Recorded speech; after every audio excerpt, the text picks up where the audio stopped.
ബെത്ലഹേമിലെ ശാന്തമായ പുൽക്കൂട്ടിൽ ഉണ്ണീശോ ജനിച്ചപ്പോൾ സകല സൃഷ്ടികളും സന്തോഷിച്ചു. കാളയും കഴുതയും ആടുകളും പക്ഷികളും മറ്റും പുൽക്കൂട്ടിലേക്ക് ഓടിക്കൂടി.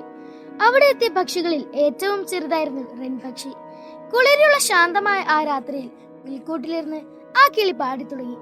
അതിന്റെ ശബ്ദം ചെറുതായിരുന്നുവെങ്കിലും ഹൃദയം നിറഞ്ഞു പാടിയ ആ ഗാനം കാറ്റിന്റെ ശബ്ദത്തെക്കാൾ ഉച്ചത്തിലും രാത്രിയുടെ നിശബ്ദതയേക്കാൾ മധുരമുള്ളതുമായിരുന്നു. സ്നേഹത്തിന്റെ പൂർണ്ണതയിൽ നിന്നുകൊണ്ടാണ് ആ കിളി ഗാനം ആലപിച്ചത്. മറ്റുള്ളവരെ ശ്രദ്ധ നേടാനായിരുന്നില്ല, മറിച്ച് പുൽക്കൂട്ടിൽ ജനിച്ച രാജാതിരാജനുള്ള ഒരു സ്നേഹ സമർപ്പണമായിരുന്നു ആ ഗാനം. അതിനാൽ തന്നെ റെൻ പക്ഷി ക്രിസ്മസ് പക്ഷി എന്ന പേരിൽ അറിയപ്പെടാൻ തുടങ്ങി. റെൻ പക്ഷിയുടെ കഥ നമ്മെ ഓർമ്മപ്പെടുത്തുന്നത് ദൈവം നമ്മുടെ മൂല്യം അളക്കുന്നത് നമ്മുടെ വലിപ്പത്തിലോ സ്ഥാനത്തിലോ ശക്തിയിലോ അല്ല, സ്നേഹത്തിലും വിനയത്തിലും ആത്മസമർപ്പണത്തിലുമാണ്. പ്രിയ കൂട്ടുകാരെ, ക്രിസ്മസ് നമ്മെ വിളിക്കുന്നത് റെൻ പക്ഷിയെ പോലെ നമ്മൾക്കുള്ളതെല്ലാം ദൈവത്തിന് സമർപ്പിക്കുവാനാണ്.